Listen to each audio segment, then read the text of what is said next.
it's so nice because it's like getting a worksheet at school and just like having something to go by, because it's like you have a look at your life and you go, oh my God, I need to change.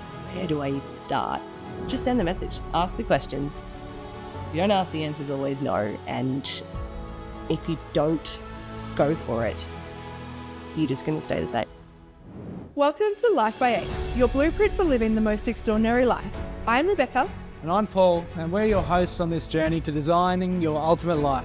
Understanding your nervous system and how the words you use create your reality, this is the foundation required to reach your full potential. In each episode, we'll dive deeper into the tools and practices that help you align with your true self and unlock lasting transformation. So let's go. It's time to live Life by 8.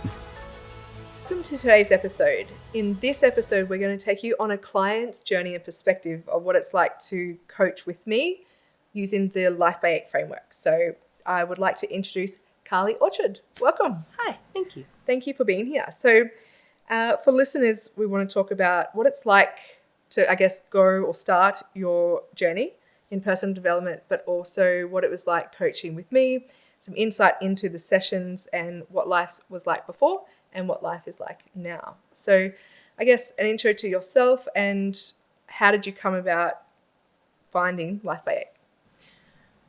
Well, my name's Carly. Hi. I now work for Life by 8, but where do I even start this?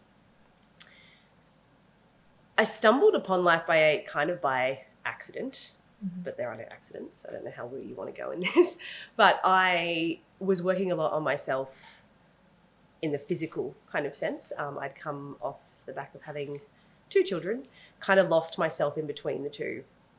And my way of dealing with things was like, ooh, like go to gym, because you think like you're going to the gym, you're eating healthy, like that's going to sort things out.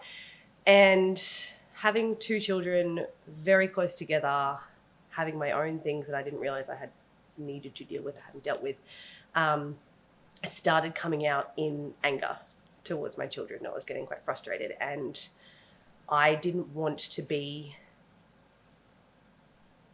have that upbringing that I had. Like it needed to stop with me. And my now husband, Tim, had been doing some breath work with the work that he was doing. And he came home and told me about it. And I was just like, okay, like cool. Surprised me because he was not that type of person at all. But I could see some changes in him and it kind of like sparked this little thing in me. And at that time I was doing the challenge at HIT where I saw you there and there was Chris as well. And I kind of like, you guys just started popping up in different little places. So I was kind of like stalking your Instagram in the background, which a lot of people end up doing to start off with, as I've found out. So getting into the little nuggets of wisdom dropping in, I was at Mini Bounce and I'm there with the kids and I'm just having one of those days and Chris pops up and I was just like, okay. And then a week later, I was at South Bank and I saw him again. I'm like, right, okay, there's something in this. And I started looking up you guys and what was around and what was like what you offered essentially, because I saw you were doing little events and stuff in different places. So I told Tim, we're going to this, paid for it. And he's just like, okay, like I'm open to this because you were never open to this before. And we had the conversation on the way there because he's like, there's likely going to be breath work. How do you feel about it? And I'm just like, look, I'm just going to take everything that comes. Like you've lived through many sessions, so I don't think anything bad will happen. And yeah, that was kind of where it all started. I went to that 3-hour session. The ice bath, tried to brave the ice bath, and I had the most physical reaction. And I think I've maybe seen only like 1 or 2 other people have that type of reaction before. I'm like, oh my God, what's wrong with me? And yeah, it was the breath work, the thing that I was freaking out about the most, that I went in there and I just said, you know what? Fuck it, I'm here. No expectations on this, just go for it. And for the first 5 minutes, I thought I wasn't doing it right. Mm-hmm. And then all of a sudden it was just like 30 odd years of just stuff came out. And you were there, I'm pretty sure Amy was there, like everyone was kind of there. It was a full body thing. But yeah, it just came out of nowhere and it changed so much. Like in that I just knew, yeah. And so what did that mean for you? Why was that such a pivotal moment in your journey? I lost my mum quite young, and it wasn't really spoken about. And I now understand, it's like my dad was obviously going through his own stuff, so he couldn't talk about it without showing vulnerability, which he wasn't okay with. So there was a big piece of me missing for a lot of my life. And I was emotional, but I wasn't completely emotional. Like, I kind of cry about stuff, but it wasn't just like letting it go and moving through things. So to cry, to let it out at that level, I'd never experienced that before. And just the realness of all of it, it was like, yep, this is the start of something that I need to keep going. And so what do you think shifted for you between obviously unconsciously suppressing all of that or not dealing with it? It was the moment of you wanted to change the anger, you wanted to change because of the boys? Yeah. Yeah, great. And so what happened after the breath work? What happened next in your journey? I approached you guys because I was like, yep, I would like to coach with Beck. Financially, we weren't in the greatest of positions, though also we had made some sacrifices to allow Tim to go through some of his sales things. So Tim was just like, no, this is your turn. I know you need this. And we made that happen. Yeah. Which, yeah. And so what was coaching with me like? I didn't know what to expect. And like, honestly, I'd actually been to talk therapy before. So that was my only kind of like comparison as such. That for me did not work. Like, it has its place, but for me, it went too quick, and the suggestions were being made like for me to do things where I was like, I don't feel comfortable having these conversations, that sort of stuff. Yeah, there's obviously something. I was still blaming everyone else at that point, to be honest. So, like, you called me on my bullshit, which is what I need. And that is what I respond to. Someone going, what are you doing? Like, this is definitely all on you.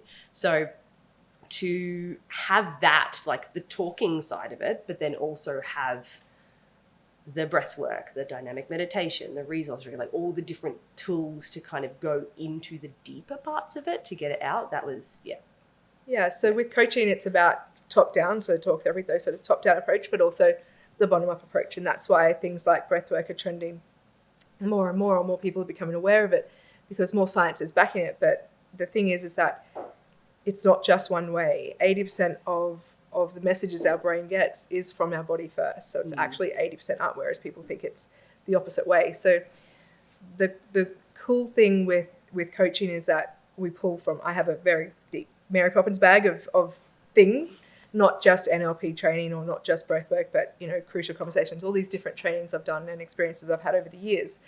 So how did you prepare for your first session? I didn't. Being dead honest, I was shitting myself. I'm like, I don't know what to expect, but I need to do this. And I was just like, oh. Tim had to give me a big pep talk because I was just like, oh my God, like what's going to happen? And it was just, that first session was just a dump. You were just like, so you were born. Yeah. He just looked at me with his pen and I'm like, okay. Like it was, but it just like, even just saying that, because you're like, how often do you tell your story from when you were born to now? Like it's rarely. And even just going through some of that and then like remembering little bits and pieces and stuff and like just saying it all out loud, it like, that was cathartic in itself. Yeah. And that was just the first session, which was, that was cool. And then you told me to go get my favorite drink and sit by the water. And I was like, oh, this is nice. I could do this. Tasking, individual to self. Great. So one of the, we have multiple sessions in whatever the client signs up for. But with coaching, it's not just like one-off sessions here and there. It's usually over a period of time because we have the sessions in person or online. And then we have tasking and we have the support that helps as you integrate between each sessions. What was that experience like for you? And do you think that was foundational in your transformation? Yes and no.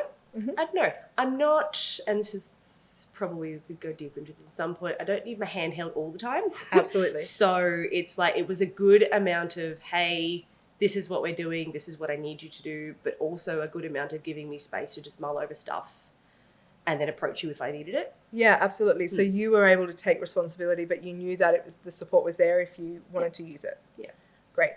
That's one of the big things that a lot of people who do coaching who think it might not work is because the support's there, but they don't use it because they feel like they're going to be an inconvenience or whatever the old patterns for them. So it's taking that responsibility to know it's there and to use it when the client wants to, and to know when to integrate on their own. Yeah. So as we moved through the sessions, we sort of started integrating somatic work like breathwork and the dynamic meditation. What were some of the most profound breakthroughs for you in your coaching journey? The big one of letting go of anger was the first biggest one for me. Being able to punch and scream into a pillow was really nice. Yeah. But the release that felt, that was huge, and it allowed me to get into those deeper layers because my anger and that bravado was just masking all of the hurt that was underneath. So to push through that first, like that, even Tim said after that session, he's like, you just changed and softened out of that. To then be able to start going into the deeper stuff about mum and those sorts of things. And that, yeah. So it got a little bit woo-woo and esoteric at one of your sessions when we did a resource regression. Yeah. Can you speak into that and what that was like for you? Yeah. Apologies if I cry.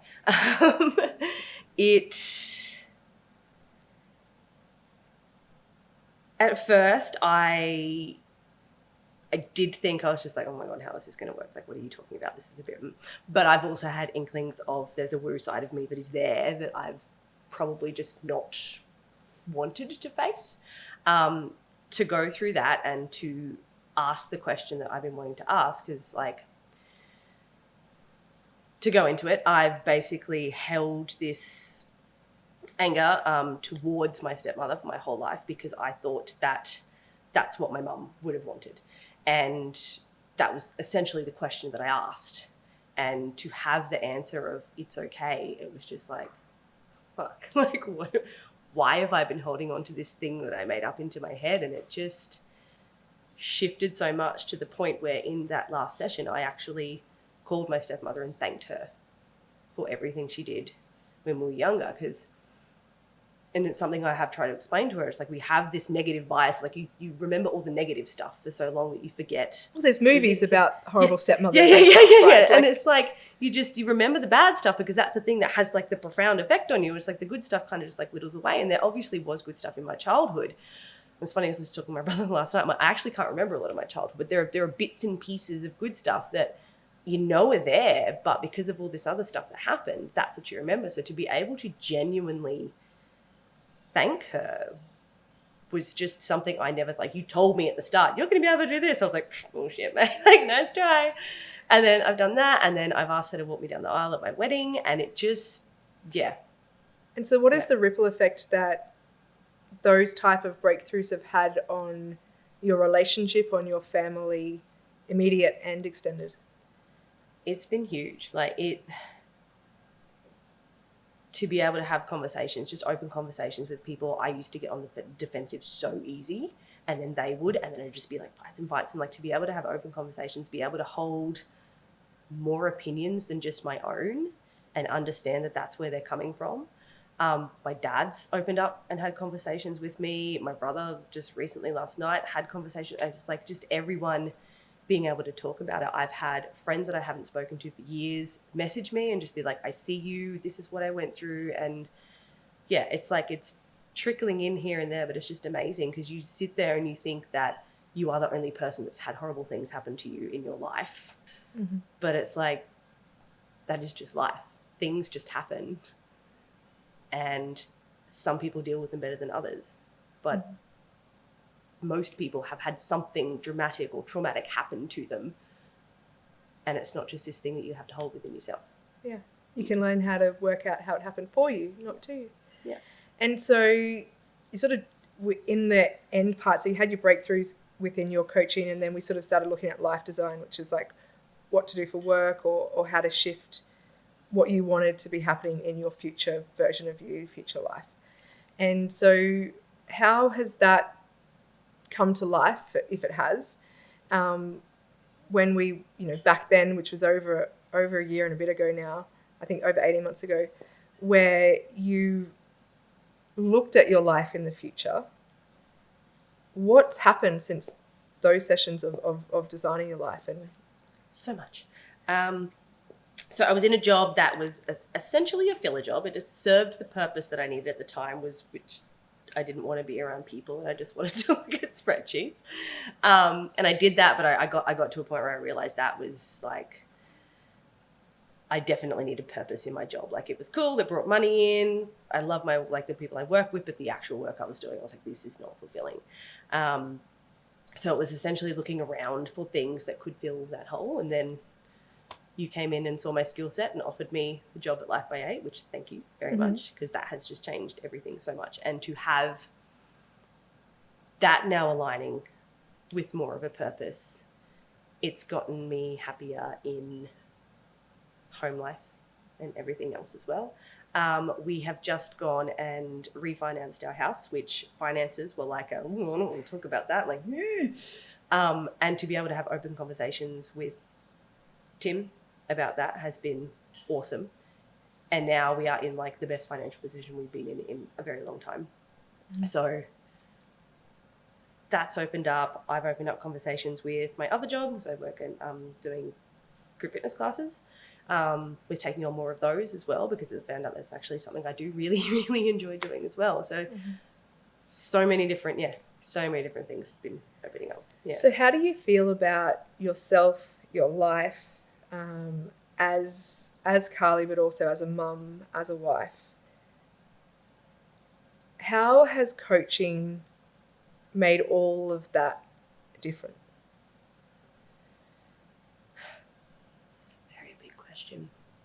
It's made me realize that there is more. And you don't just have to sit in this quote unquote shitty situation, or the situation you're not happy with, that you can grow and you can change, and there is light and happiness.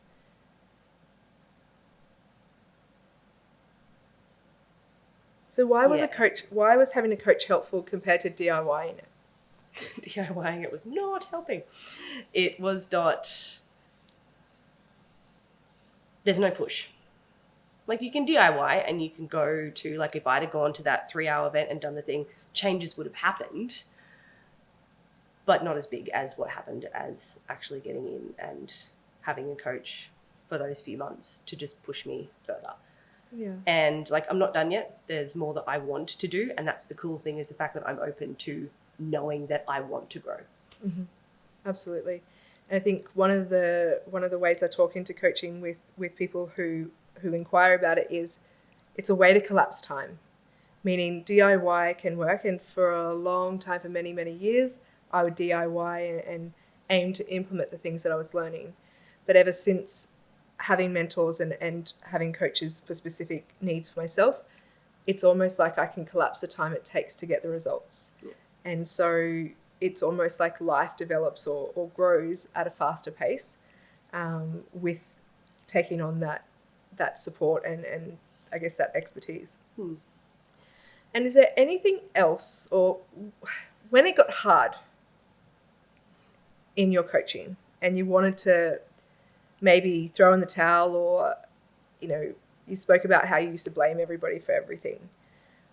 Did you have any of those moments in the coaching together? And if so, what would you say to somebody who's looking at getting a coach when they get uncomfortable?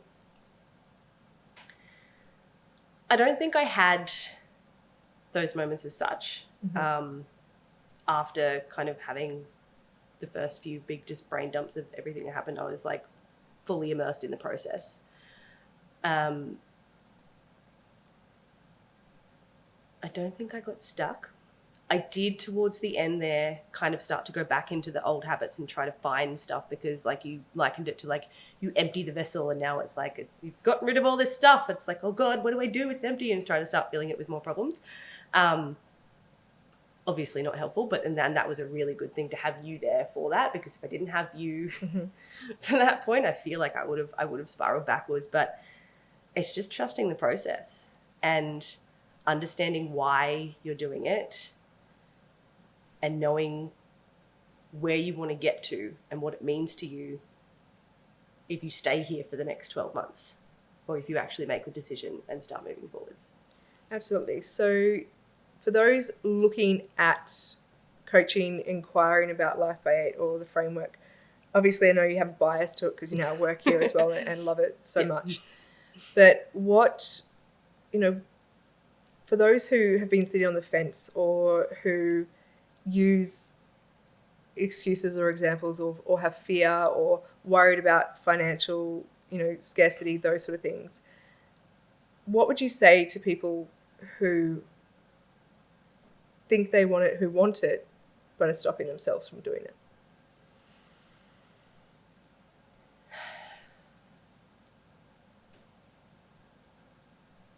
What do you have to gain by staying where you are? Mm-hmm. What are you really afraid of? And what does it mean to you to, I guess, like what is the change that you want to make, really? Mm-hmm. Because if you don't want to make it, that's fine, but just be honest and just stay where you are. It's like, make the decision or quit whinging about it, or make the decision and go for it, because all the other stuff will fall into place. I know it sounds woo-woo and weird and I was full skeptical of it because I was just like, oh my God, we're in so much debt. But everything does fall into place. You've just got to actually start trusting the process and trusting in yourself, because once you have let go of that and you are making better decisions, it just starts to happen for you. Yeah. Beautiful.